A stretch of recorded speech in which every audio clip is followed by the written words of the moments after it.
This whole thing started with a Rubik's Cube. Once learned the algorithm and figured it out, I was able to solve it in record time, competed in a tournament or two, but eventually I started to get bored. It became too easy for me, so started seeking more challenging and exciting puzzles to solve. That's how my YouTube channel was born. You may be familiar with Glenn's games. I would take challenge requests and solve the Rubik's Cube blindfolded or drunk, with one hand, etc. Soon, my followers started sending me more challenging requests and turning me on to different and more complicated puzzles. My following snowballed, and soon had every puzzle and brain teaser on my channel.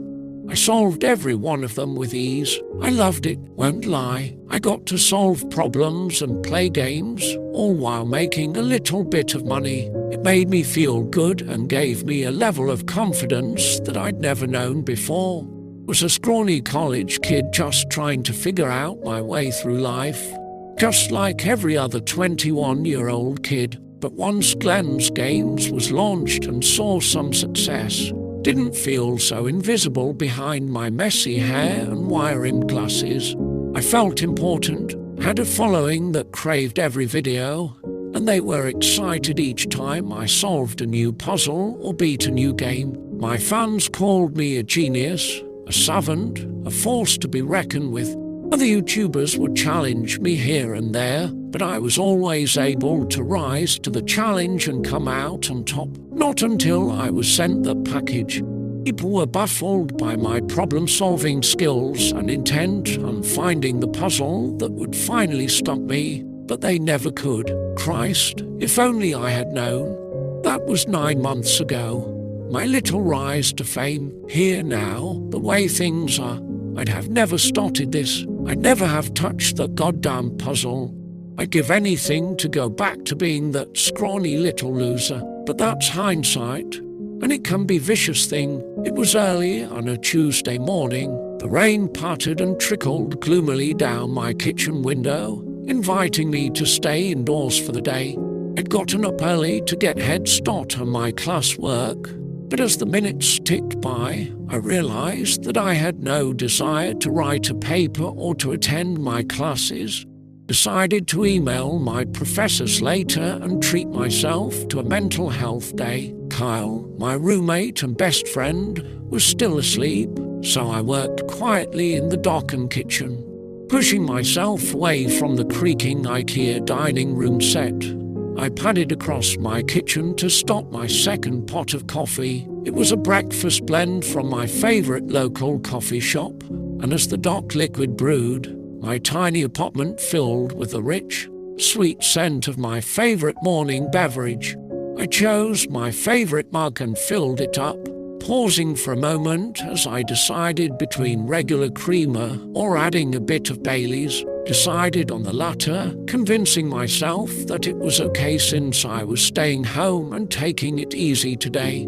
Opting for a liquid breakfast this morning, Kyle startled me as he shuffled into the kitchen, wiping sleep from his eyes, screwed the cap back on and shoved the bottle back into the fridge. Embarrassed that I'd been caught. Wasn't usually a morning drinker or much of a drinker, but something felt different today. I flashed him a sheepish grin. I guess so. Not going to classes today, so why not? Well, spread the wealth, brother. He grabbed a mug and filled it halfway with coffee, expecting me to fill the other half with the sweet, creamy alcohol. I handed him the bottle and slid back into my seat at the kitchen table, opening up my laptop. Kyle took a seat across from me, took a generous sip from his mug, and finished it with an exaggerated sigh. Nothing like coffee and Bailey's, am I right? Kyle was chatting away about a girl he'd met at the bar as I opened up my private messages and clicked on one from a user I'd never heard of. I ignored him, typing my way through my computer password and into the depths of the internet. I pulled up my YouTube channel and started scrolling through my notifications and comments from my most recent post. Have you played the devil's game? That was it. No description, no challenge, no further information, just that one question. I clicked on the username to check out their channel, but nothing was there. No uploads, photo, no subscribers, nothing. They were subscribed to only one account, and it was mine. I felt an unsettling cold run through my spine and settle into my stomach, but I didn't recognize it as anything other than the alcohol making its way through my bloodstream. I shrugged it off and opened up Google, entering the devil's game into my search engine. Nothing came up. I mean nothing. 0 search results were found. Odd. Typed it again, assuming I'd made a typo, and hit enter. Still nothing. Was confused but unconcerned. Whatever, I thought, snapping my laptop shut and turning my attention back to Kyle, who was still chattering away about his endeavors the previous night. I'm telling you, man, you have to come out with me next time. It was a night I'll never forget. He downed his mug and went to the counter for a second drink. We'll see, I muttered. Wasn't much for going out to clubs or bars. I said I was scrawny, quite shy, and typically didn't do very well in the dating scene. Kyle rolled his eyes as he slid back into his seat. Glenn, you'll never meet someone if you don't get out there. I'm going back tonight. You should come with me. In fact, I'm not giving you a choice. You're coming, I groaned. Kyle, I'm not taking no for an answer. We never go out together. This is going to be great. I stared at him, knowing he was being serious. He wasn't going to let me get out of this. Knew anything about Kyle, it was that he didn't take no for an answer. He was strong-willed, popular, athletic, and handsome. Everything that wasn't. Well, I exhaled. I suppose I don't have a choice. That's my guy. He cheered excitedly before bursting out of his chair and heading toward his bedroom. I'll catch you later, bud. Be ready at 9.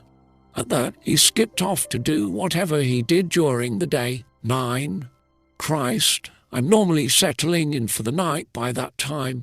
Took a hearty swig from my mug and resigned myself to whatever would follow once nighttime hit. I lazed about for most of the morning, delving deep into the internet and the fractured world of social media. Watched a few episodes of The Office before peeling myself from the couch and venturing out to get some lunch. The rain was still coming down in sheets, washing the earth with natural tears. Wasn't normally one to brandish an umbrella, but today I really wished I'd owned one as the constant rain poured over me, soaking my hair and clothes. My small college town was normally bustling and alive, but the bad weather cast a grey film over my world, alluding to the despair and pain that truly existed on the streets. People who were normally friendly and talkative rushed from cafes to their cars and didn't stop for idle chit-chat. It was rare for a rainstorm like this, and the entire city seemed to recede into itself when it happened. As returned from my favourite Mexican joint, I glanced at the University Student Union and found that the parking lot was nearly empty. Apparently, wasn't the only one to abandon my academic responsibilities today.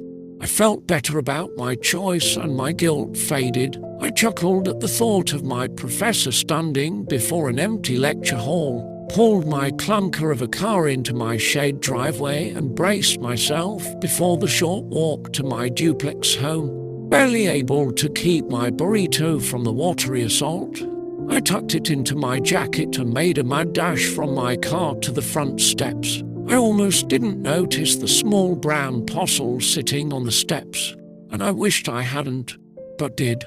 Just as I was cursing the lack of gutters on the house and stepping through an onslaught of falling water, I noticed the package. It was small, maybe the size of an orange, and the brown packaging that wrapped it looked like it had seen better days. Hesitated and found that my first name was scrawled on the paper in loose, curly handwriting. Pushed inside my house, cursing Kyle for not locking the door, and went to the living room. Plopped the parcel on the coffee table, no longer interested in my burrito. turned it over in my hands, looking for a return address, but nothing else was written on it, only my first name, not even any postage. So I had to assume that it had been hand-delivered, felt that familiar cold sensation run down my back into the pit of my stomach once again, and this time I found it much harder to ignore. Just open it, but what if? Come on, pussy, just open the damn thing. I screwed my eyes shut and pressed my fingers into my temples, felt a growing ball of anxiety forming in my stomach. It was only a package, and yet something about it unnerved me. It felt like every horror movie I'd ever seen had trained me for this. Yet I needed to open it despite my fears. Snatched the small, brown antagonizer from my coffee table and held it in both hands, rolled it around, examining every last inch of the old and dried packaging, and finally I took a breath. I tore at the paper like it was Christmas, desperate to learn the mystery inside. Once it had been stripped of its wrapping, I had no idea what I saw. It was a doll, clay brown, almost flesh-colored. As turned it over in my hands, I found that it had odd glyphs and symbols scratched all over it in a sickly yellow. It was a ball, maybe. I gasped and realized that I'd been holding my breath. What's that? I jumped so hard I nearly fell off the couch. My heart was pounding, and pressed a hand to my chest, mumbling a series of curses under my breath. That's the second time today, Kyle. You trying to give me a heart attack? I snapped. Kyle, calm and relaxed as ever, chuckled as he crossed the room to join me on the couch.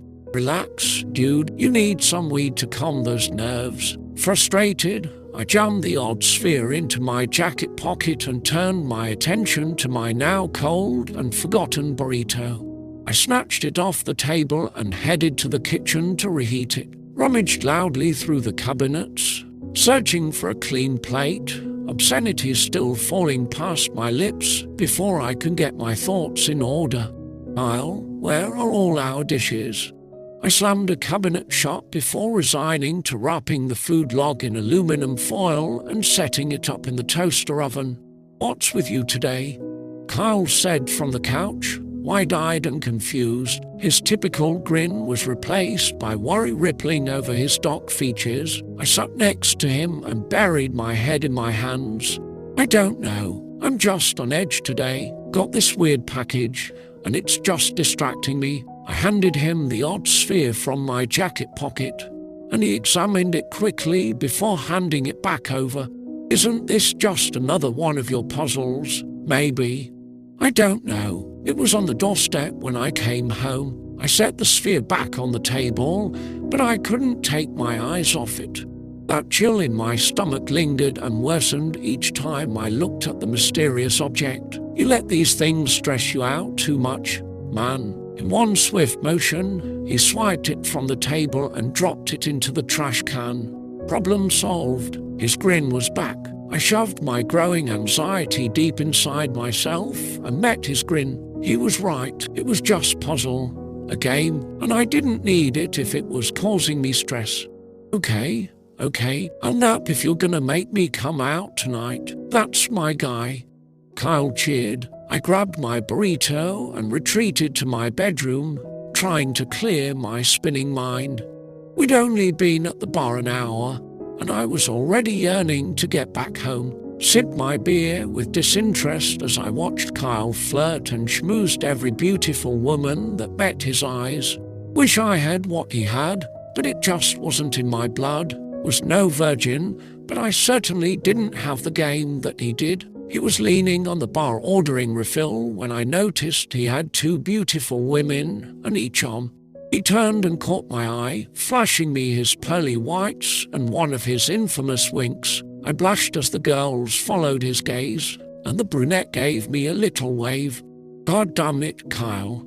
I downed my beer quickly as he returned with a pitcher of beer, the girls following him in youthful excitement. Before I knew it, the three of them were sliding into the empty chairs around my table, and I hungrily refilled my glass as the brunette sat next to me, pushing her chair closer. This was his world, not mine, and I felt my pulse quickening. "Ladies, this is my boy, Glenn," Kyle slurred.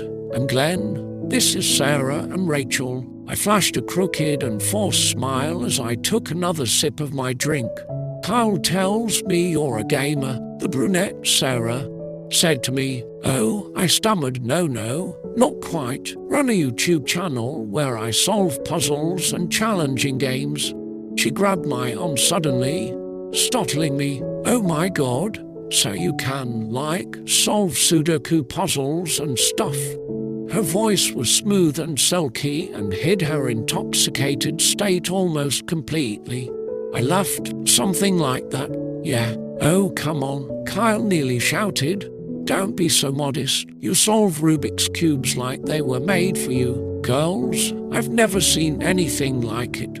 Immediately, my thoughts returned to the odd puzzle sitting in my trash can at home. I'd nearly forgotten about it, but now it enveloped my thoughts. I felt Sarah rubbing my bicep next to me, and I couldn't focus on her as much as I wanted to. I suddenly felt an unquenchable thirst to get back to my apartment. Wanted to get that sphere, that thing, back into my hands, and I needed to figure out what exactly it was.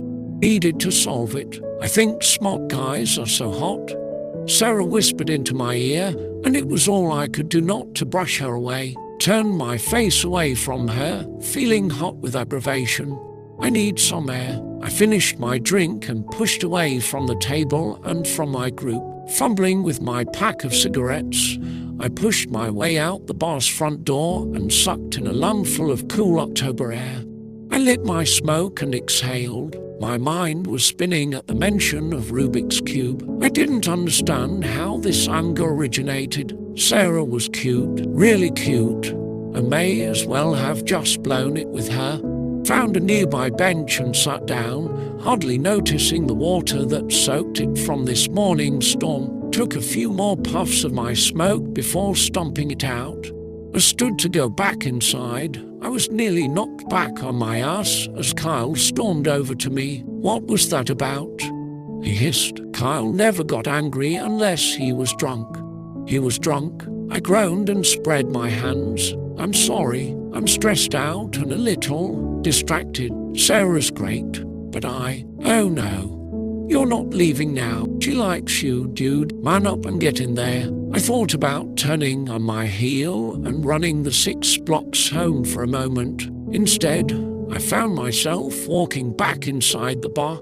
Kyle was right behind me, his hand slapping excitedly at my shoulder and chattering away about God knows what. I didn't understand what had Sarah so infatuated with me. I'd been an ass to her the entire night. All I could think about was that sphere, and that message I'd gotten this morning, the devil's game. I decided to reach out to that unknown user when I got home.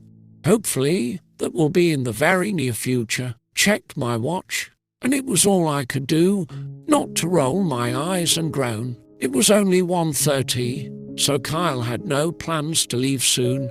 "Glenn," a soft, gentle voice broke me out of my trance. Looked around the table and found that Kyle, Sarah, and Rachel all had their eyes trained on me, expecting something. "Oh, I'm sorry. I guess I was spacing out," I muttered. My cheeks were growing hot as felt aggravation from both Kyle and Sarah. "The girls would like to return to our place," Kyle said, offering a less subtle wink. "Oh, absolutely," I agreed, forcing enthusiasm. I could work with that. It was a long night, couldn't get a moment alone, and the second I thought I did, Sarah walked in on me, digging through the trash for that damn sphere. Made some excuse about dropping my phone in there, but I was certain she thought I was insane at this point. Finally, at nearly 1 a.m., the girls left, and Kyle went to bed. Despite everything, Sarah still gave me her number and told me that she really hoped I'd call. Had forgotten about the puzzle for a few sweet moments, but that bliss was short-lived. When they shut the door behind them, I was on my laptop, typing furiously into my Google search bar. Tried every single variation, including 3 different languages, of the phrase "the devil's game," but absolutely nothing was coming up. Frustrated, navigated my way to YouTube and pulled up the strange message from this morning, clicked on the user but found they had deleted their account just hours ago. I slammed my fists down, confused and getting angrier by the moment, returned to the kitchen and began tearing through the trash can. That sphere had to be in there somewhere. I watched Kyle throw it away, felt my blood getting hot and realized that this thing was driving me insane, stood up and took a few steps away from the can. This wasn't me, feeling like an absolute idiot. I took the long walk of shame to my bedroom, alone, when I could have had the company of Sarah if I wanted. I poured myself a glass of water and shuffled miserably down the hallway and into my room, shrugged off my clothes and collapsed into my bed, feeling an immediate shock of pain in my rib cage. "Son of," I hissed as I jumped up and fumbled for the source of my now throbbing side. Couldn't believe it. It was the puzzle, sitting right there on my bed. My mouth went dry, and my heart started thundering in my chest.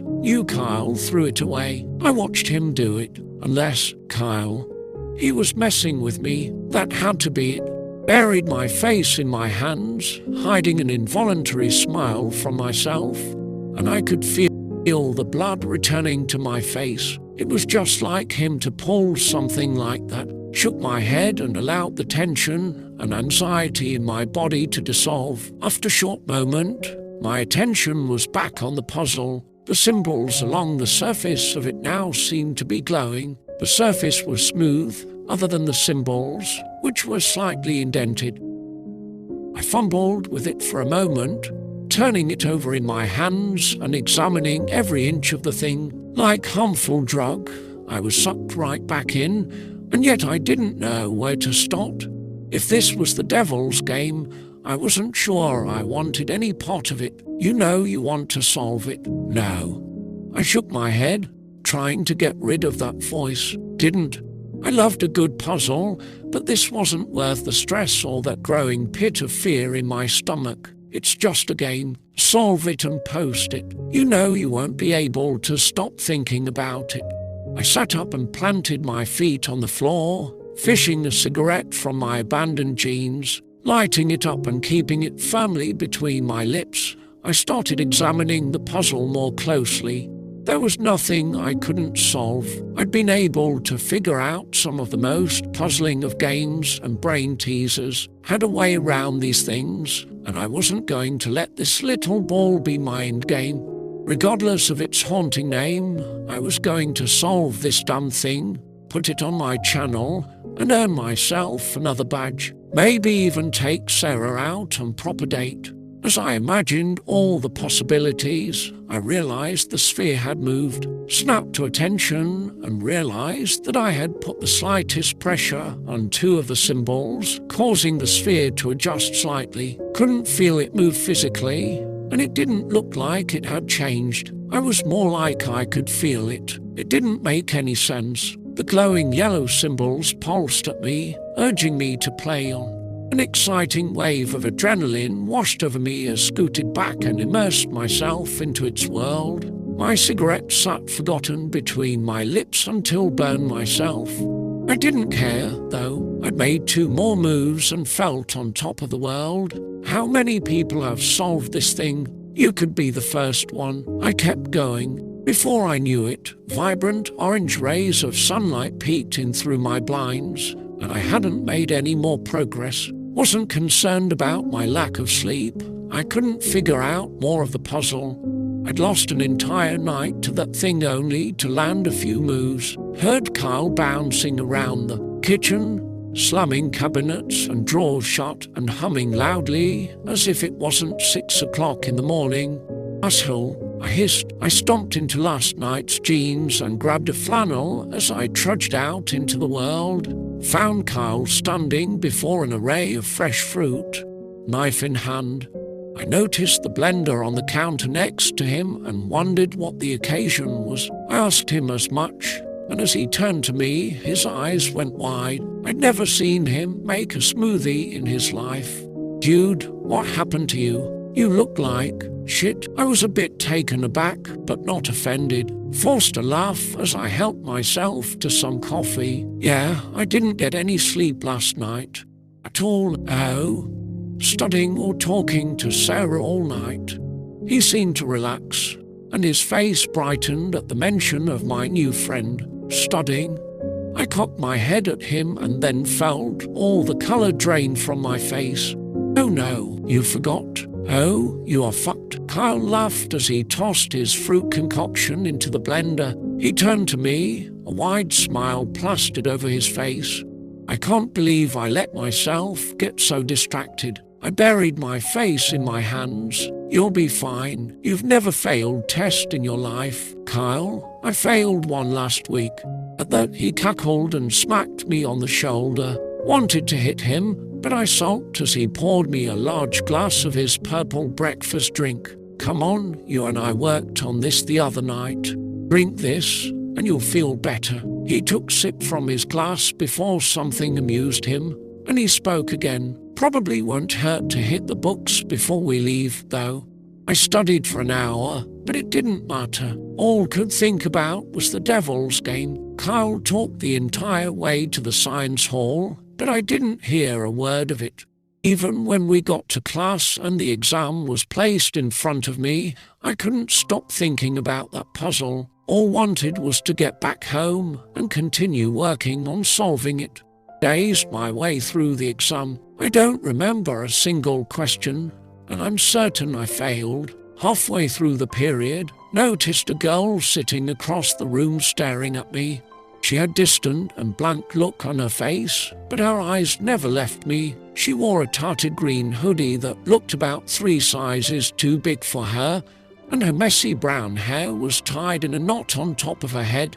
She looked like she hadn't bathed or slept for weeks, yet her focus was entirely on me. Was unnerved and scribbled my way through the rest of the exam, turning it in and making my way outside, where I would wait for Kyle until he finished. I had a message in my inbox waiting for me when I got home. Noticed it was from the user who had initially messaged me, and I opened it with haste. Immediately was disappointed, as it was a completely blank message. I noticed that the user's account was still active, so I sent a message to them. "I need some information. What is the Devil's Game?" I felt that familiar ice rushing through my body as familiar pulsing dots appeared on the screen. Whoever this person was typing out a response. I tried waiting patiently, but I couldn't. Tapped furiously on my keyboard, asking every question I could possibly think of. Minutes passed, but they felt like hours. I was desperate for any information I could get, but this person seemed content with the little breadcrumb clues that were getting me nowhere. Again, they appeared to be typing, but I never received a response. Only those 3 pulsing dots. I nearly threw my computer across the room. Well, that's just fantastic. What I'm supposed to do? Who the fuck are you? I realized I was screaming at my computer and quickly straightened myself, stared at the puzzle and decided I needed a shower and some food in my stomach before getting sucked back into that world. I forced my way through a microwave dinner and barely remembered taking a shower. All could think about was solving that puzzle. Nothing else seemed to matter. Still wrapped in my towel, I sat on my bedroom floor furiously, examining the strange sphere and testing every combination fathomable. It worked as if it had pressure points. The previous moves I'd been able to solve were the result of pressing my fingers into the glowing symbols.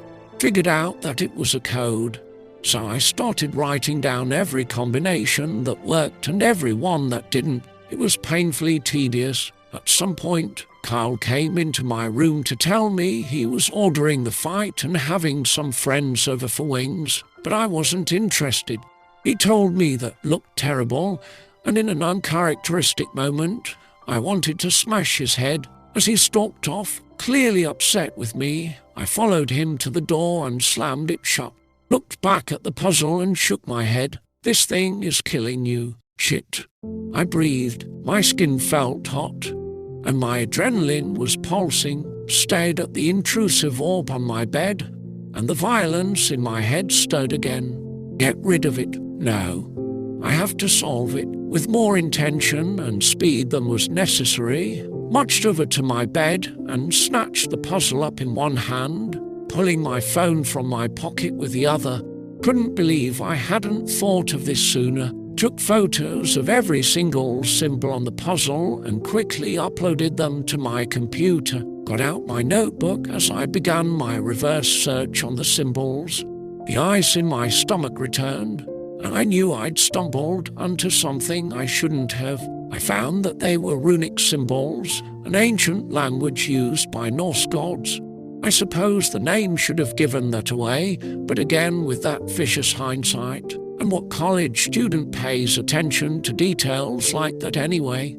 I scribbled down each of the symbols with their names and meanings before snapping my computer shut and nervously pacing my room. This wasn't right. Had to stop this right now. I never had the stomach for anything paranormal or occult, and I wasn't about to stop now. I couldn't even muster up the courage to decipher the pieces I'd already solved. I'd come back to this later. I desperately needed some rest. Later. No, idiot, destroy that thing and be done with it. I shook off the thought and put the puzzle in my desk drawer before collapsing onto my bed and opening up a book I'd meant to read. Hey, you want some wings before we finish these off? Kyle's voice snapped me out of my trance, and I nearly fell off the bed when I realized that I was holding the puzzle. I put that away. I was reading. It's already got you hooked. Now you're stuck. No. I hissed. Kyle put his hands up, and confusion rippled across his face. Fine, dude. Just offering. No, wait. Do. I slid off my bed, allowing the damn thing to tumble to the floor. I'm just struggling with this stupid thing. He laughed, a bit of relief flashing through his eyes. Well, maybe some spicy food will knock you out of that trance. He patted my shoulder and began to turn into the hallway. Before either of us knew what was happening, I swung back and punched him in the jaw. His head jerked sideways, blood and drool flying from his lips. His eyes were wide with shock and hurt. And then I punched him again, and before I knew it, I was on top of him and being dragged off him by his friends. You don't know what you're talking about. I was screaming. He was nearly unconscious, his face a broken mess, and yet I was like an animal, desperate to pull myself free and get my hands back on him. What the fuck is wrong with you?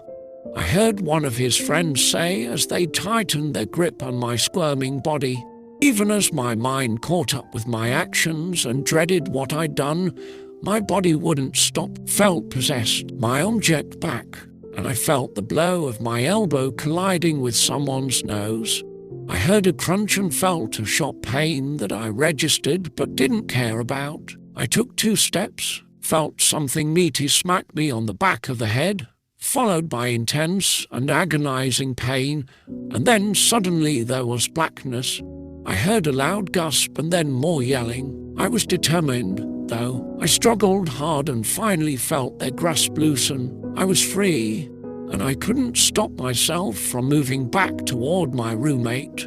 Despite myself and what I really wanted, I was intent on taking more of his blood. I woke up at some point in the middle of the night. My head swam and ached, and my mouth tasted like I'd been chewing on dirt. Willed myself to open my eyes, but my body was still not quite listening. Sat up, forcing my eyelids to pop.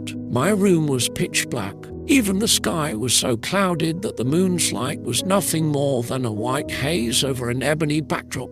The icy pit in my stomach remained, a sensation I wasn't thrilled about getting used to. An eerie yellow glow in the room made me sick, and I realized I was experiencing more terror than I'd ever felt. My eyes cast down to the floor to find the source of the glow, the puzzle. The runes were glowing and pulsing brighter than ever, as if inviting me into play. Don't do it. I balled my fists and screwed my eyes shut. You'll be sucked right back in if you pick that thing up. Who knows what it will make you do next? Unless you enjoyed beating Kyle to a pulp. I pressed my hands to my temples and brought my knees to my chest. Shut up, I hissed. I felt horrible. Immense guilt coursed through my body as the memory of this evening's fight flashed through my mind.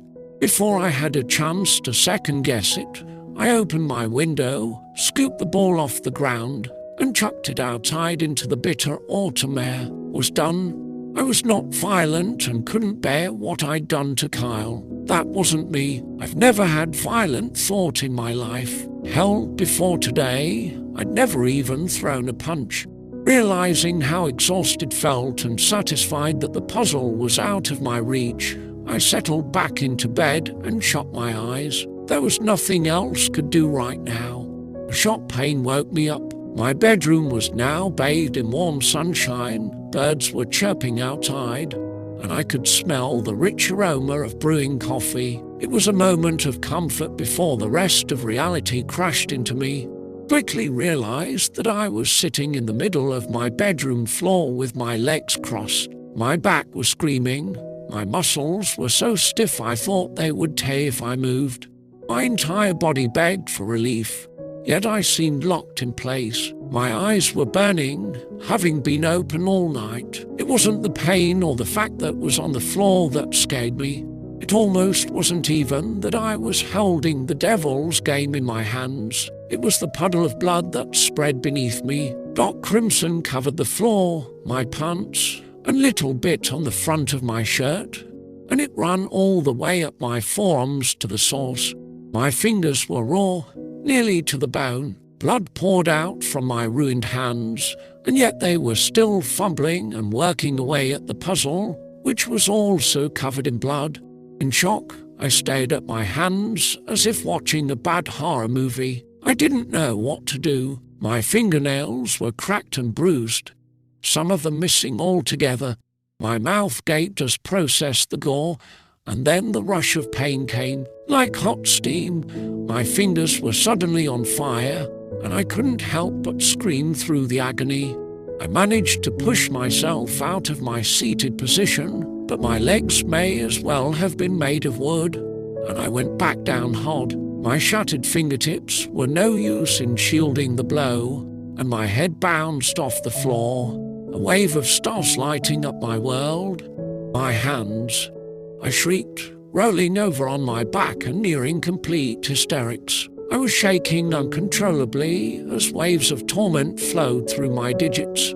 I heard Kyle muttering angrily down the hall, his heavy footsteps heading my way. Couldn't let him find me like this. He'd have me committed. Christ, would.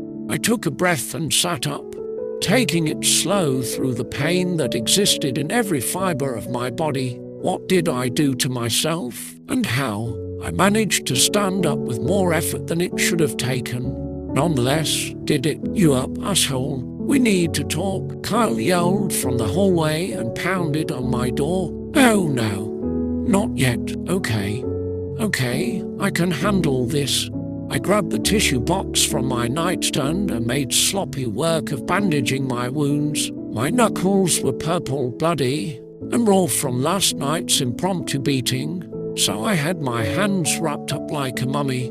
I knew I looked ridiculous, but it would have to do for now. Stripped off my ruined clothes and pulled on some new jeans and a t-shirt. Finally, tossed a towel over the bloody mess I'd left on the carpet. I'd have to deal with that later. Taking a breath, I braced myself and opened the door to enter the harsh world, but I didn't make it far. Kyle's fist planted into my nose with surprising speed and power. I stumbled backward but managed to catch myself before falling back on my ass. An awful new understanding of pain exploded from the center of my face, and fresh blood poured from my nose like a crimson waterfall. I covered my face with my already destroyed hands. You're lucky that's all I have the energy for. And that didn't call the cops. He appraised me with disgust. I'm sure don't have to tell you that you look like absolute garbage. Coffee's in the kitchen. He stomped off towards the kitchen, and I knew I was expected to follow. Grabbed a rag for my nose and cursed at Kyle, at myself, and at that fucking puzzle. Looked down and found that a second shirt had been ruined. Cursed that too. I pulled it off, replacing it with an older one I didn't care about. Couldn't afford to bleed all over another good shirt. Holding the rag to my nose, I made the dreaded trek to the kitchen, where I was sure the fun would continue. You deserve everything you get for what you did to him. I tried shaking off the ugly voice inside my head, but it hurt to move. My head was throbbing, and my fingers ached viciously with every move I made. Slowly made my way towards the kitchen and found Kyle waiting at the table, sour look and all. He made eye contact with me as crossed the room towards the cabinets.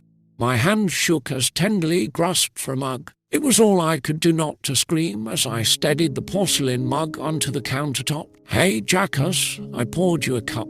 Saw your hands," Kyle said through his teeth, not bothering to look up from his coffee, already half drunk. I felt my face go red and breathed a heavy sigh of relief. Honestly didn't think I'd be able to do it myself. Slid into the chair across from him. "Thank you." I felt his heavy gaze piercing through me for a bit too long. Each time took a sip of my coffee, he would do the same. He left his dock, brown eyes locked onto me for what seemed like hours. Surely it was only a few minutes, but it felt like forever. "So," Kyle started, leaning back in his chair and allowing a frustrated grin to spread across his face, "are you on drugs? Or what? No, of course not. Then what the fuck happened last night?" He hissed. My heart was pounding beneath my ribs, and I felt my mouth going dry. "How are you going to explain last night?" "Kyle," I took a deep breath and a deeper swig of my coffee. "This is hard to explain. This puzzle started. No matter what I do, I can't get rid of it. And my hands, I held up my hands and immediately wished I hadn't. The makeshift bandages were now caked in red and seeping through. Kyle went white, and his jaw fell open. "What did you do to yourself?" His voice was now void of anger but rippled in worry and fear. Saw exactly what he saw. My fingers were broken and destroyed, and could feel the agony to prove it. Before I could stop him, he was calling an ambulance for me, and I sat frozen as he told dispatch our address and asked for EMS. I felt numb. What do I tell them? "You stuck your hand in a blender. Now get your shit together." He grabbed his mug and retreated to his bedroom. I sat in the kitchen to finish my coffee alone. Only 10 minutes later, lights and sirens arrived, and I was whisked away to the hospital. 56 stitches later, a good deal of gauze and a lot of sideways glances later, I was going out of the hospital and back to my apartment. My fingers were useless, so felt confident about not getting sucked back into that puzzle again. As for dealing with Kyle, well, that was a different story. I was not looking forward to continuing that conversation. Lucky for me, though, arrived home to a dock apartment. Kyle must be out for the night. Poured my way through the kitchen and got myself a glass of water without spilling half of it on the floor. Getting my prescription bottle open was a bit more of a challenge, but I managed. The pills they had given me were huge and intimidating, so I decided to talk half of one before settling onto the couch. Made it 10 minutes into an episode of Cops before I fell asleep, succumbing to some much-needed rest. It was late when I woke up. I'm not sure exactly what time it was, and didn't bother to look, but the moon shone brightly. The lights were off in the house, and an eerie silence made my mouth dry.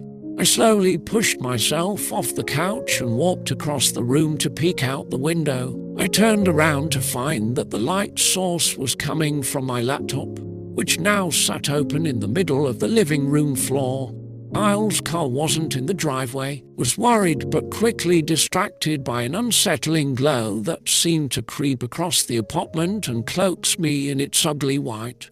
The ever-familiar icy dread washed its way through my bloodstream until it got to my stomach, filling it until I was nearly sick. Just ignore it. Walk right past that thing and go to bed. Ignore it, Glenn. I ran my ruined fingers through my hair, the pain completely lost on me at this point, and stayed at my computer. It wasn't there before. Leave it, Glenn. I screwed my eyes shut. This was insane. Marched over to the laptop with heavy heels and scooped it off the floor. Felt a stinging in my fingertips as I carried the computer over to the couch. But I didn't care much about that. Didn't have time to, anyway. I sat down on the couch and found that my YouTube account was open, and there was a message waiting from an unknown user. It's begun. The message was simple, and yet it sent 1,000 rusty needles down my spine and into my gut. Wanted to throw up, but my stomach was so empty I didn't think I could even if I wanted to. Despite the searing pain in my hands, my fingers flew across the keyboard as I typed a series of insults, questions, and then desperate pleas. I needed answers. What's begun? Who the hell was this person? And what kind of sick game had I been caught up in? My thoughts spun wildly through my mind, a carousel of anxiety and confusion, and there were no answers to ease my worry. 3 pulsing dots appeared on the screen to indicate that whoever this person was may have been typing a response. Leaned in and waited, and then I realized that this was just another mind game. There would be no answers. This was something I was going to have to navigate on my own. I leaned back on the couch and closed my eyes, feeling an immense rush of despair and terror I had never known before. What are you doing to yourself? Shut up. You're obsessing over this. I covered my face with my hands, stifling an immature groan and trying to stuff the intrusive thoughts back where they belonged. For a bit too long, I sat in miserable silence. I realized I was afraid, and that made me uncomfortable. Didn't know what to do. I was afraid that if moved from this couch, I would pick that puzzle up, and then I was afraid to think much further on that notion, but I didn't have the time to, even if I wanted. An offensively loud buzzing sound shocked me out of my trance, and I nearly fell off the couch. My heart was pounding, and my blood rushed through my body with uncomfortable heat. Snapped my eyes open and whipped my head around to find the source of the mind-numbing racket, but the apartment was still dark. Discovered that the sound was coming from my computer, and as my gaze made its way to the screen, I felt the blood drain my face, and I felt dizzy. Playing on my laptop was a horrifically graphic video of a woman lowering her hand into a blender while it was running. The whirring hum of the appliance went from steady buzz to a shrieking resistance as her fingers met the metal blades. Mess of blood and flesh spat and flew about the blender as she lowered her hand deeper still, obliterating her fingers. I looked at my gored hand and couldn't help but make a comparison. What had Kyle said earlier? Tell them you stuck your hand in a blender. She didn't scream or react. She held steady gaze, her blue eyes piercing the camera as she gored herself. She sunk her hand deeper into the mess of spinning blades, and the last of her fingers were separated from her arm. Still, she stuck her hand deeper until there was nothing but red and ruin. A wave of adrenaline took over, and I sprang from the couch, raking my hands through my hair and trying to force myself to calm down. Those images were stuck in my head like catchy pop song, and I felt traumatized. Jesus Christ, I hissed through my teeth, was now pacing my living room and muttering obscenities. What's happening to me? You know what's happening to you. I shook my head and barely noticed myself sinking back into the couch. Was done with this game. I wanted out. If could have cried at that moment, I probably would have, but I felt completely raw. All I could focus on was the genuine terror I was feeling, and the possibility of being stuck with this thing shook me to my core. I took a breath. When I opened my eyes, I noticed the woman staring at the camera through her blood-splattered face. I jumped. and my heart rate flew upon seeing her sapphire blue eyes staring into my soul. But what scared me worse than anything was the sudden recognition I felt for her. I'd seen her before, knew that face, because I'd felt this exact wave of discomfort. She was the woman staring at me in the lecture hall that day. I slammed my computer shut and buried my face in my hands. What was supposed to do with that? I paced about my living room, sweat and raw fear pouring from every inch of my body. Tried to remember if she had both hands when I saw her at the university, but I was too distracted.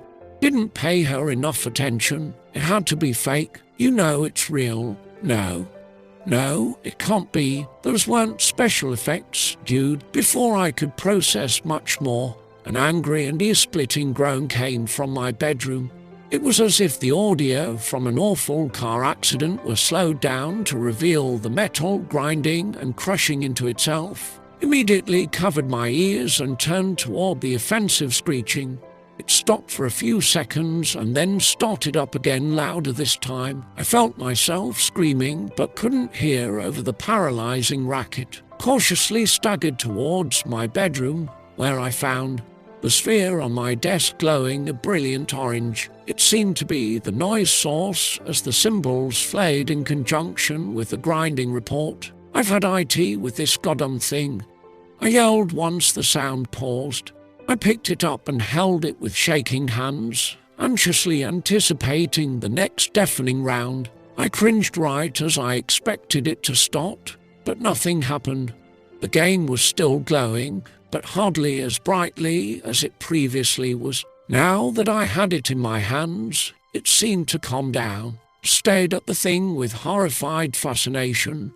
It could sense when it was being handled or touched. Looked around my dark apartment, feeling more alone than I ever had. Clutching the game to my chest, made my way out of my bedroom. Felt an ugly presence in there, and it felt like the walls would begin closing in on me at any moment. Back in the living room, I had thrown on a late-night sitcom and settled into appraise the enigma I held in my hands. Wondered if that grinding noise would stop every time I left the game alone for too long. How are you even going to play with your busted-up fingers? I felt my heart surge as the thought intruded my mind. Had no idea how this thing worked, why I couldn't get rid of it, or what that horrible sound was. Felt lost and confused, and so afraid. I didn't know where Kyle was, which also unsettled me.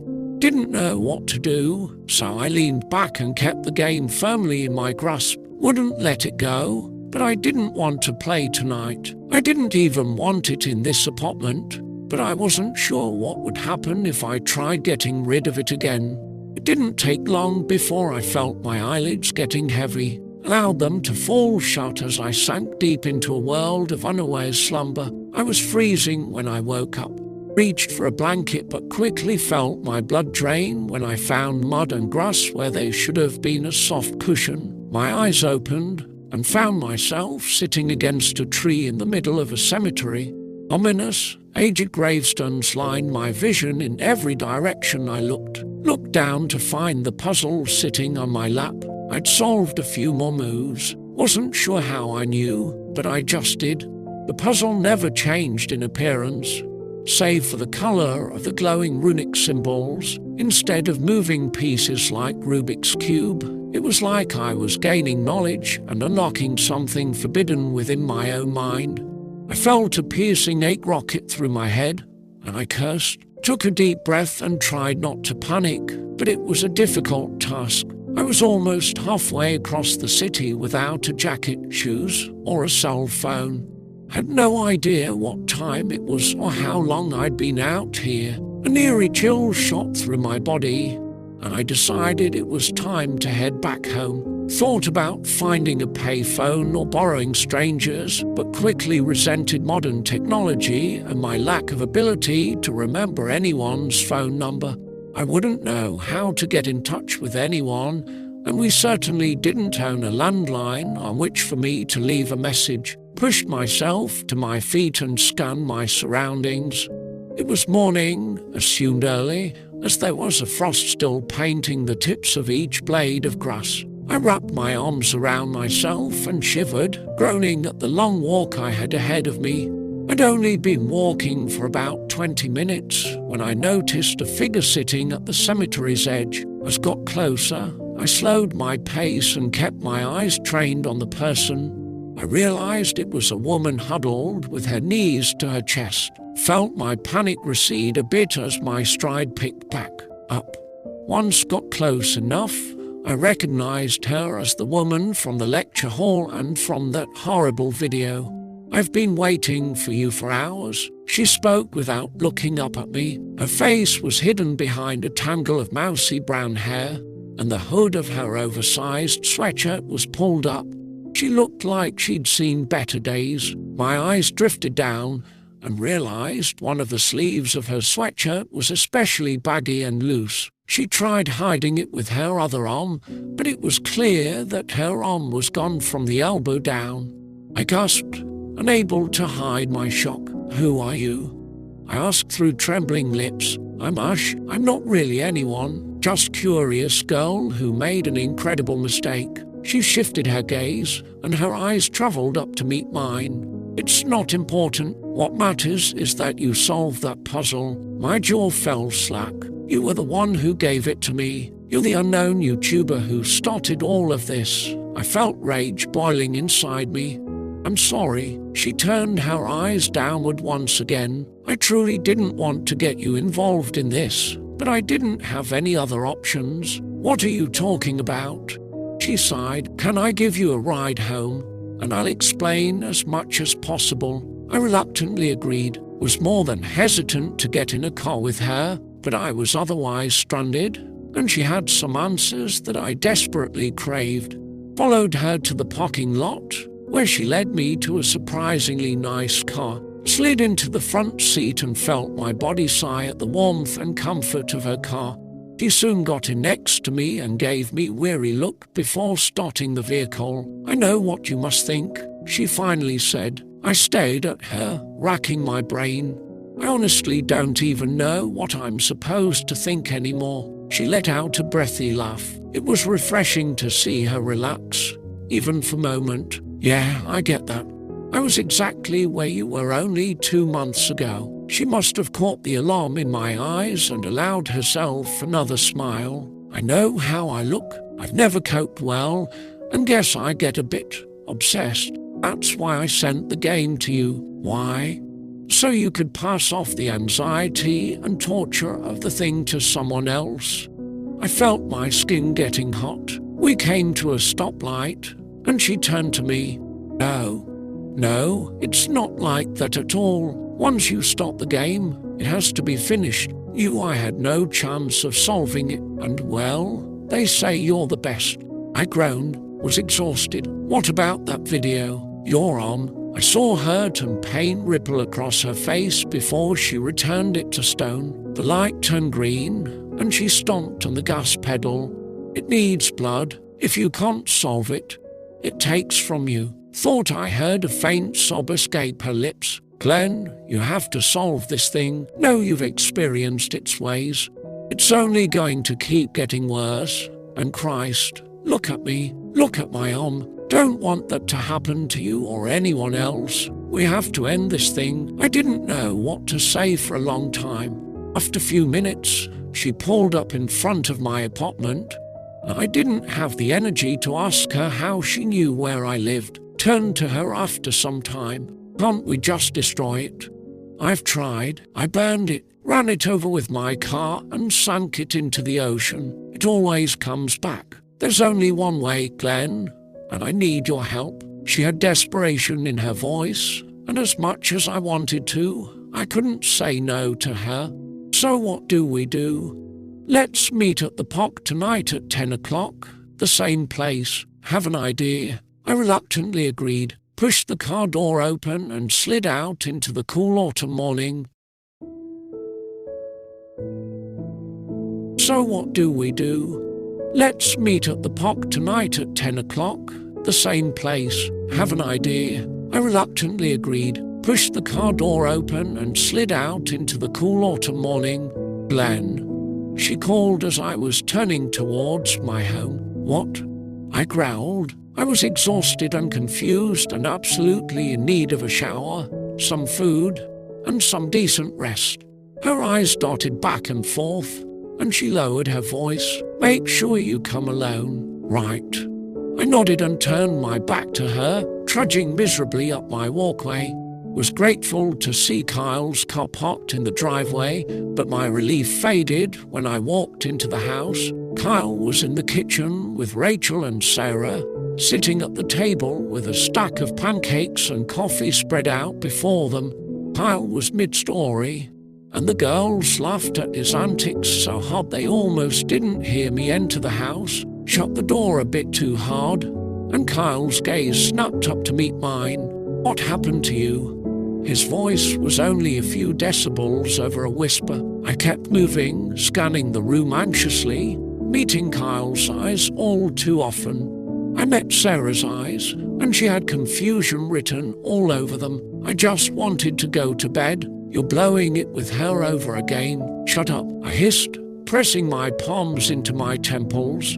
Glenn. Hey.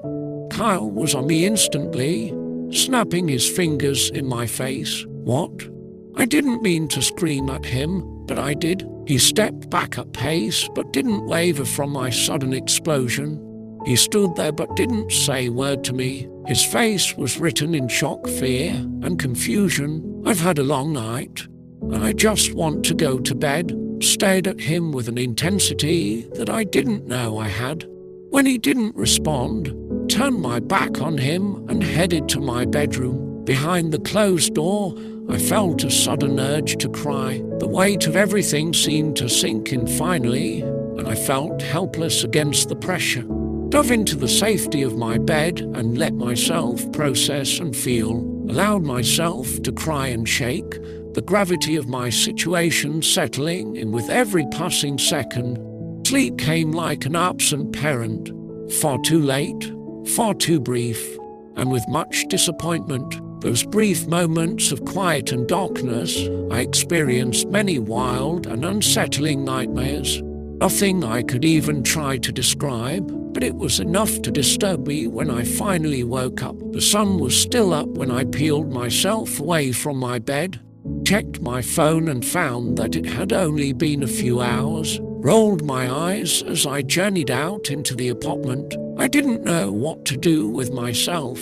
Had until 10 o'clock tonight, and it was only 11 a.m. Upon entering the kitchen, Kyle had written me a note explaining that he and the girls had gone out for a bit and would be back later. Wasn't looking forward to that. I wanted to be alone in the worst way. I was absolutely starving. Realizing I still hadn't eaten anything, I made some eggs and coffee, sat at the table to eat, and tried to take my mind off the situation.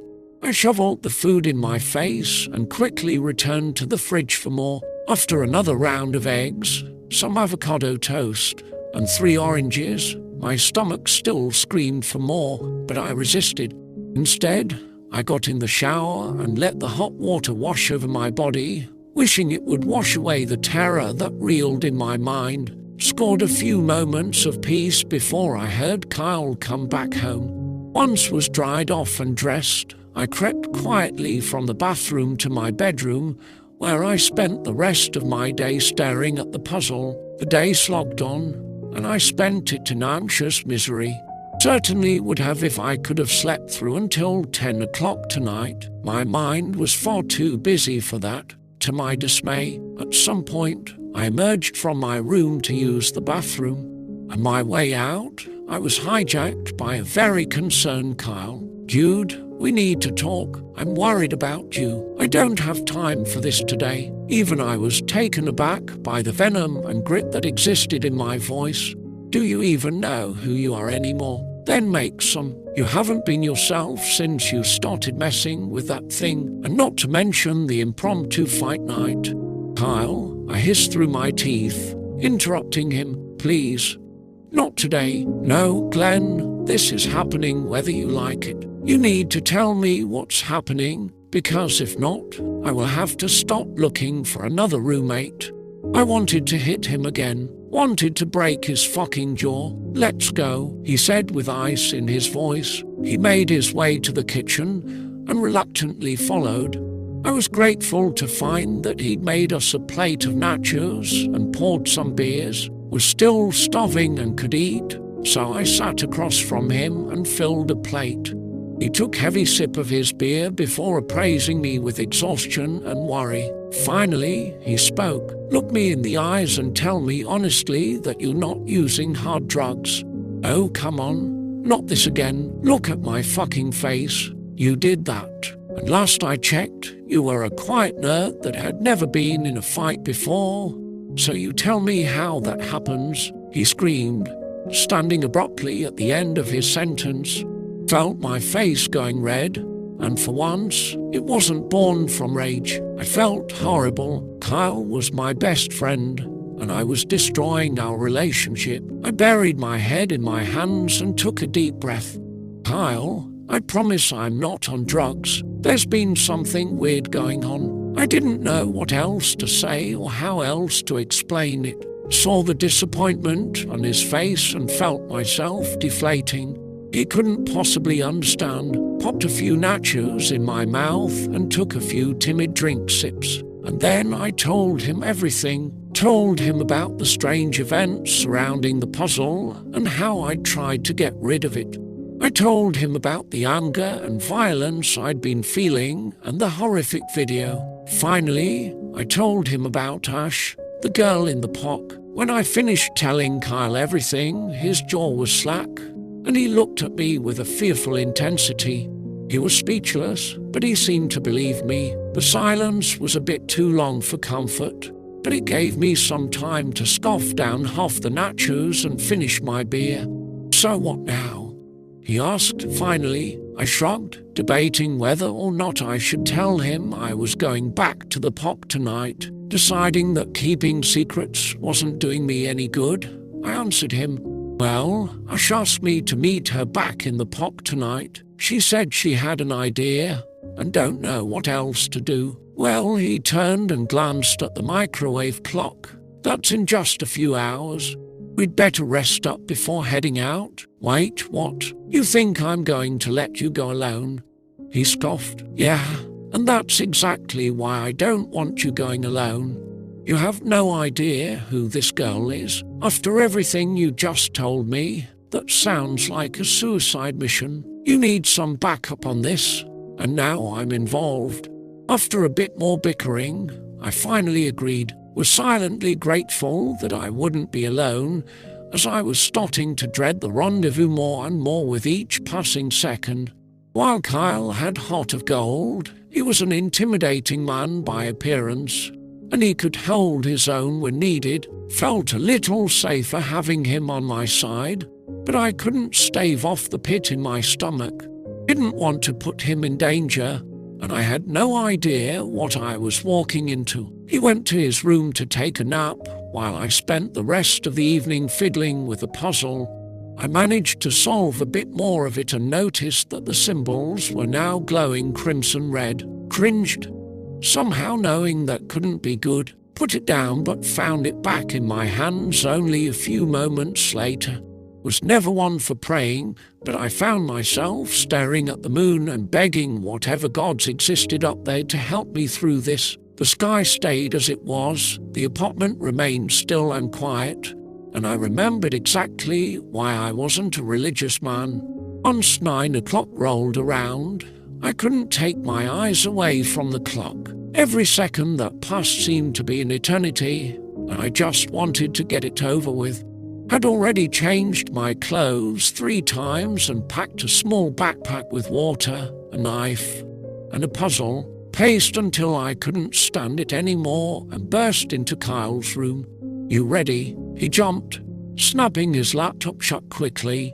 Yeah, we have like 45 minutes, though. Well, I'm anxious, and I want to get this shit over with." "All right, just give me a few minutes to get dressed and ready." In normal circumstances, I might have laughed when I saw his naked ass roll out from under the covers. Whatever that may be, Tonight, though, I couldn't focus on anything other than what lay ahead of me. We rode in near silence the entire 40-minute ride to the POC. Neither of us knew what to say. Kyle suggested stopping for food a few times, but neither of us was hungry. He was just stalling, could feel the nervous energy in the air, but I didn't have it in me to try and calm it. My heart was pounding in my chest, and my ears were ringing. Don't think I'd ever been so nervous, no, terrified in my life. More than few times during the commute, I thought I would have to tell Kyle to pull over so I could throw up. Thankfully, managed to stave off nausea. The whirring headlights, the fast food restaurants, and the shopping plazas diminished in frequency as we drove. Instead of the bright lights and vibrancy of the city, we found ourselves surrounded by dark forests and untreated roads. The silence grew as Kyle's car crept down the road. Didn't remember it being so dark and abandoned out here, but then again, it was morning last I'd been out here. The ground underneath the tires turned from pavement to dirt quickly. My stomach dropped. We're at the POC. Kyle seemed to know we were close as he shot me a few wide-eyed glances. He was scared. I'd never seen him like that. He was my strongest friend. Seeing him so freaked out shook me, but I knew I had to stay focused. Directed him into a parking lot and spotted Ash's car. I looked hard into Kyle's eyes and took a deep breath. Had no idea what would happen next, but I could only hope it would fix things. I swung open the car door and heard Kyle following me. Before we made it halfway to Ash's car, she was already storming toward me. I told you to come alone, she hissed, her eyes wide. She wasn't looking good tonight. She had dark circles around her eyes and seemed more fidgety and paranoid than average. I didn't know what I was coming into. I met her with a stony gaze, unimpressed by her intimidation. Although, deep down, I was terrified. Her eyes shot to Kyle and pierced him with venom. His wide eyes narrowed back at her, but I could tell that he was as afraid as I was. After a few moments, she huffed. Fine, her eyes locked into mine, and I thought I saw hatred in them. Let's go. She led us down a long dirt bike path. We walked for nearly an hour, and my feet were screaming by the end of it. Wasn't exactly the hiking type. If the darkness and silence weren't enough to drive me mad, the devil's game sat in my pocket, vibrating and pulsing with its evil glow. After some time, my ears started ringing. Knew this was going to be bad. The further we walked, the more dread I felt. The ringing in my ears turned into an awful screech, and my hand shook beyond control. Do you really think you can fix this? I have to, but you're nothing. You play with games for living. I wanted to scream, but I didn't have time for my own thoughts. Ash had stopped. She stood before a cluster of large stones and boulders. It was seemingly nothing to the naked eye, but it held dark and vicious energy to it that sank into my stomach.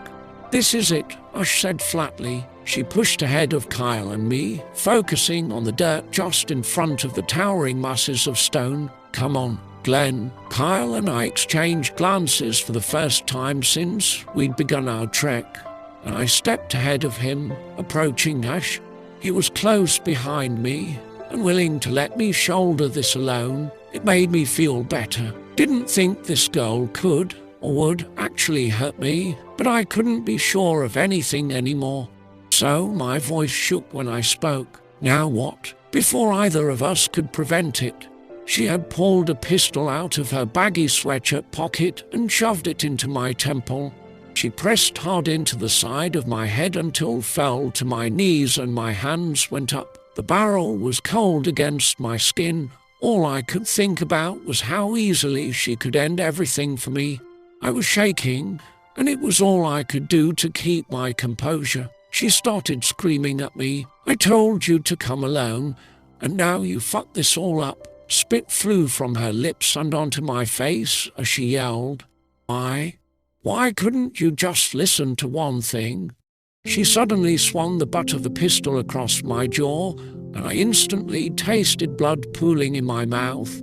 Was too afraid and filled with adrenaline to feel the pain, though, and I spit out more blood than I'd liked. I hung my jaw open, letting the blood drain from my mouth, and tried to stand.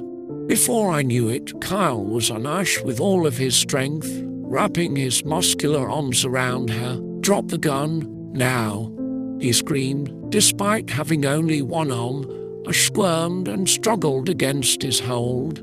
She bucked her body forward, and with all of the strength in her frail body, she slammed the back of her head right into Kyle's nose. He let go and backed up few paces while holding his hands to his face, saw the anger in his eyes, and he was ready to grab her again when she slammed the pistol into the side of his head. She was stronger than she looked, and he went down quickly.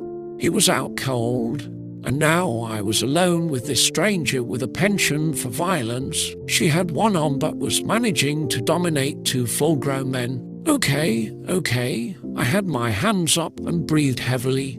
"What do you want?" "What I wanted," she hissed, "was for you to come alone. But I think I can work with this." Her focus turned to Kyle, who was clutching his face and slowly coming back to consciousness. As his eyes drifted up to meet hers, she planted her foot into his crotch, causing a painful whimper to escape Kyle's blood-soaked lips. He buckled over, and she pushed her pistol into his face as he did. The gun barrel was pressed against his cheek, and I saw his eyes widen and then search for mine as the weight of his fear took hold. My stomach lurched, unable to process the intensity of our situation. "Ash, stop!" I screamed, absolutely terrified for my friend's life. Kyle's breath hitched in his throat as he tried to breathe through his fear. Her eyes locked to mine, and I saw pure hatred in them. "Whatever happens to him tonight is on you. Now let's go." She held the gun aimed at Kyle's head and urged us forward. Wasn't sure where we were going, and it was too dark to make sense of my surroundings.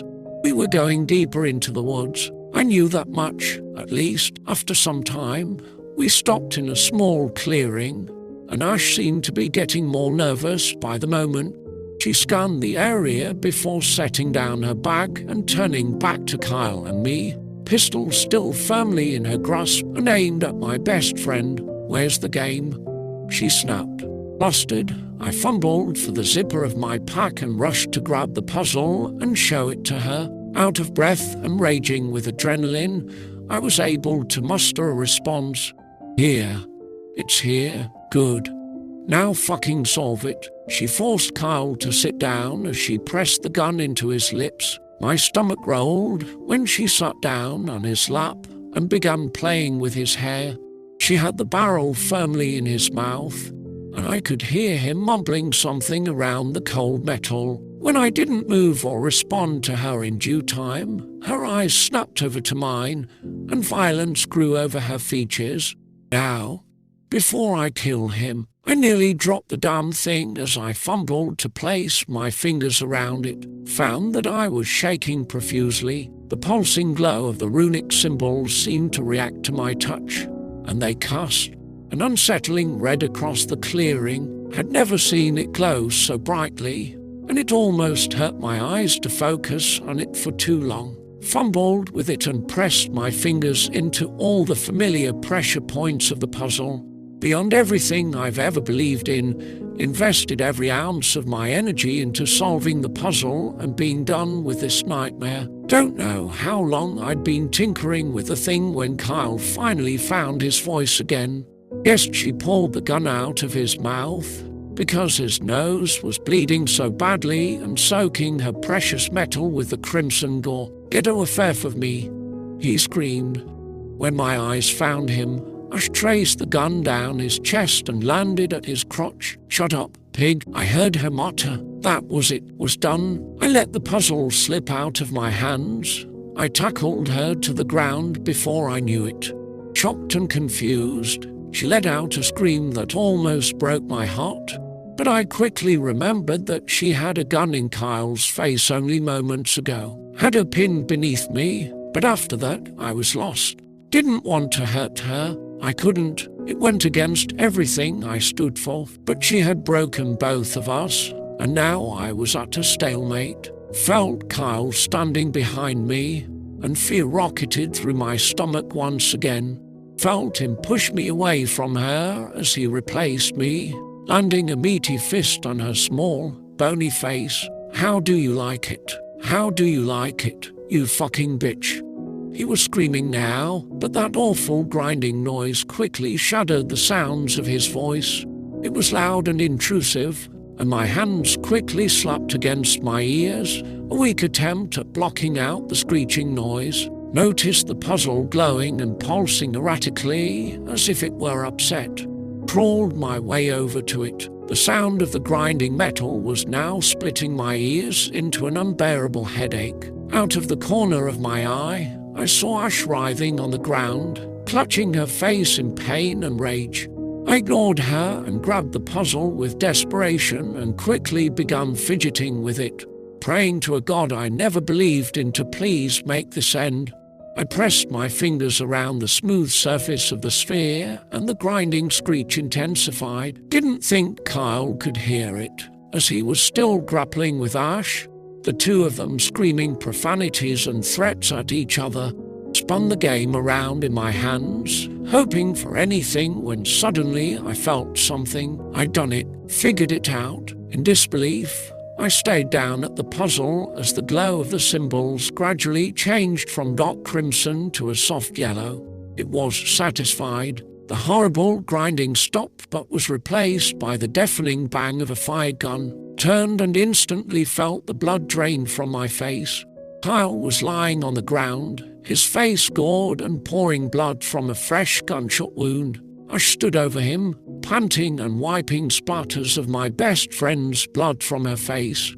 "This is all your fault." I screamed something wicked. It was a noise I didn't know the human body could possibly produce, but it was beyond my control of myself. Ash had killed him, and now she had her sights on me. "What did you do? What the fuck did you do?" I screamed, spit flying between my lips as I completely lost control of myself. Ash stared at me through her black eyes with hate and glimmer of arrogance. Before I could say anything else, though, the sound of grinding metal returned, and this time she heard it too. We both pressed our hands against our ears and screamed over the noise, but it was no use. It was louder than anything I'd ever heard in my life. Ash stared at me, saying something I couldn't hear or understand beneath the deafening shrieks. She seemed to be instructing me to do something, but I couldn't even begin to understand. Suddenly, we both looked at the sphere and noticed that it was moving on its own, rolling around in the dirt and pulsing desperately. It seemed to be rolling towards Kyle's dead body, towards his blood. "This has to stop," I whispered through my grinding teeth. I stormed over to the puzzle and picked it up with hatred, walked it over to a nearby rock and began smashing it into the boulder, destroying the puzzle and my hand. Wasn't sure it would help, but I wasn't done. I had noticed a large hole in the ground on our way out here, and I stormed my way over to it, throwing the pieces and shards of the devil's game into the black abyss.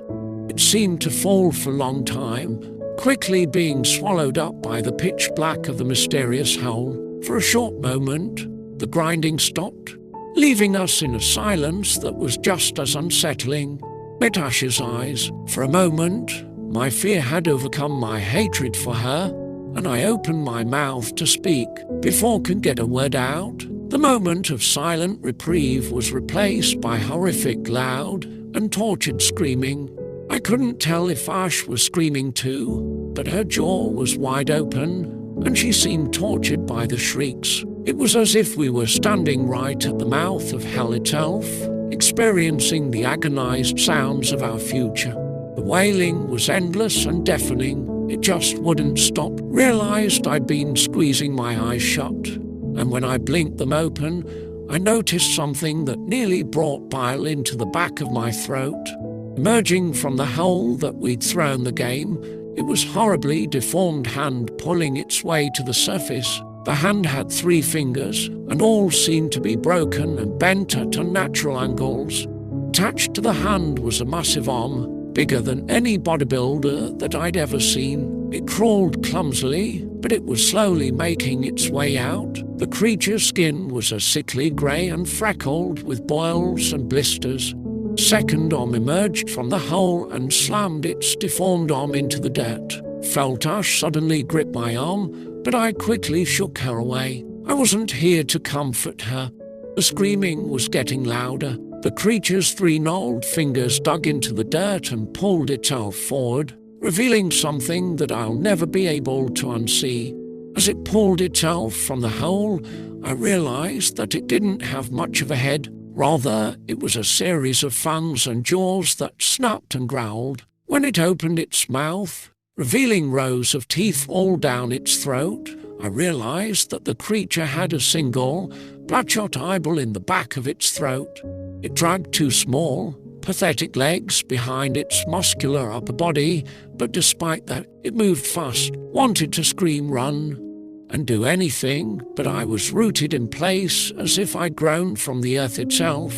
I couldn't move. The creature snarled and gnashed its teeth together as it awkwardly crawled toward Kyle and me. Suddenly, I felt a surge of adrenaline and snatched the gun from Ash's grip. My hands were shaking and sweating uncontrollably, and I struggled to grasp the pistol, let alone aim it. I'd never shot a gun before, but I knew this wasn't the time to consider my qualifications. Shoot it, Glenn. Do it now. I heard Ash scream next to me. I took a breath and squeezed the trigger, stunned for a moment at the enormous power I held in my hands. The creature shrieked and slowed bit but continued moving towards us. I pulled the trigger again and again and again, but the bullets didn't faze the horrible beast. It continued moving towards us. Despite the fresh wounds in its body, it bled a terrible wide ooze and twitched horribly at each gunshot. But still, the thing was undeterred.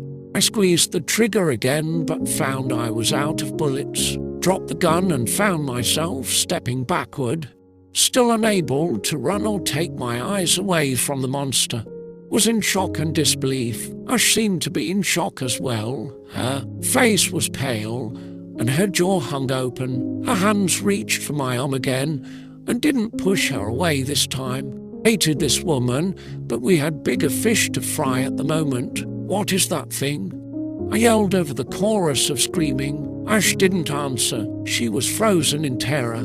The beast opened its jaws wide and let out a gurgling moan, its single, hidden eyeball dotting between the 2 of us as it continued dragging itself towards us.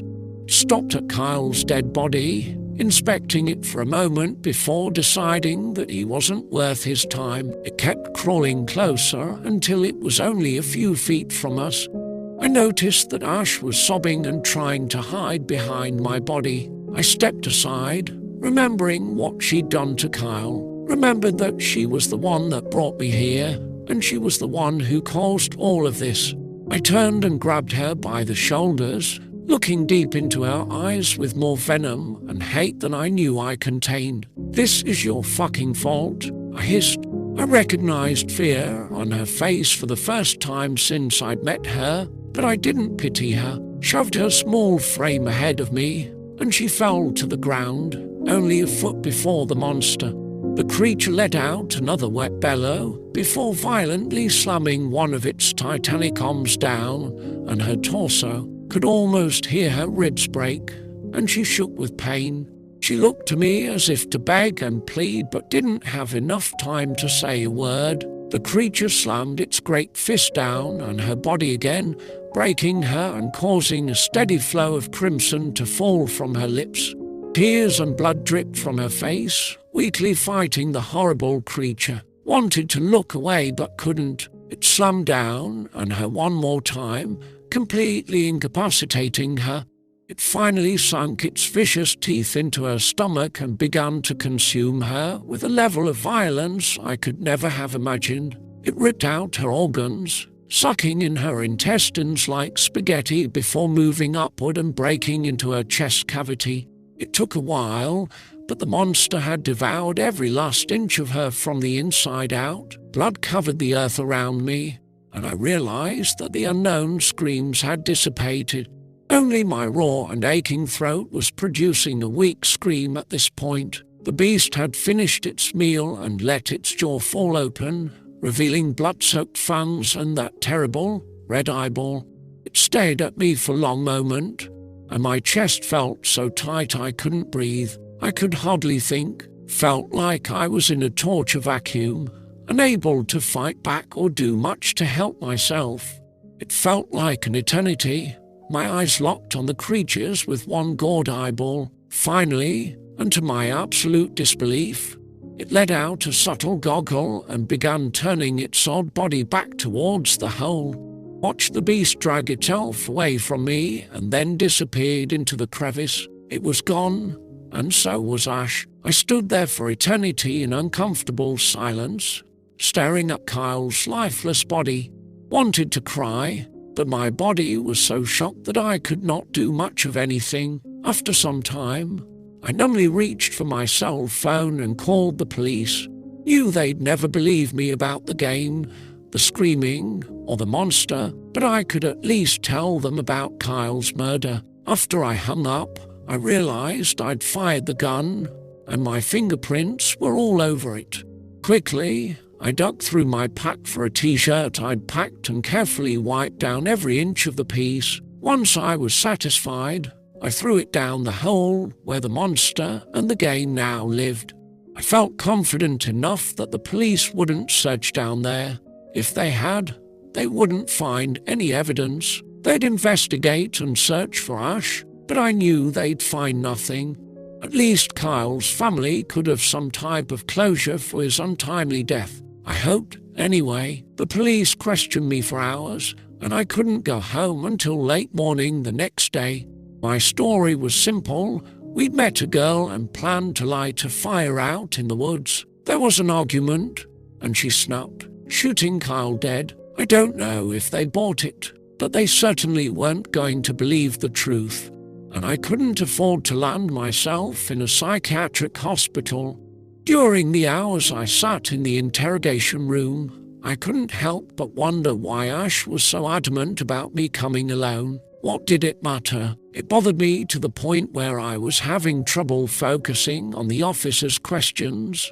My story wasn't changing, and my prints weren't on the gun, so eventually they had to let me go. During my walk home, I remembered something Ash told me when I first met her. It needs blood. At that revelation, I felt my heart sink. She had intended to kill me that night. Once I solved the puzzle, she would shoot me dead and offer up my blood. I didn't feel so bad about letting that thing eat her alive. I don't think I'll ever fully recover from that night. Was left with many more questions than answers, and I couldn't sleep or even shut my eyes without seeing Kyle's face, the screams, or seeing that monster's awful, searching eyeball. I still don't fully understand the devil's game, or even Ash's true involvement in it. I know that you never get to escape the devil's game. The apartment was far too silent and awkward without Kyle. It was painful to stay, so I dropped out of college and found a studio apartment across town. It wasn't much, but it worked for me. With my best friend 6 feet under, I struggled to find the good in life and fell deep into a depression. Nothing seemed to matter anymore except for one thing. I don't remember when the game found me again, but I came home from work one afternoon to find it sitting on my countertop. At first, it felt like a stab to the gut, like a life prison sentence. I was never getting rid of this thing, so I found there was no reason to hide from the game anymore to learn more about it. If you neglect for too long, that's when the screeching starts. The more attention you give it, the easier it is to solve. Don't know if there is an end or a true solution. I think it just wants to be played with. It's been few hours now, and I don't want that horrible noise to stop. I'm going to play my game now.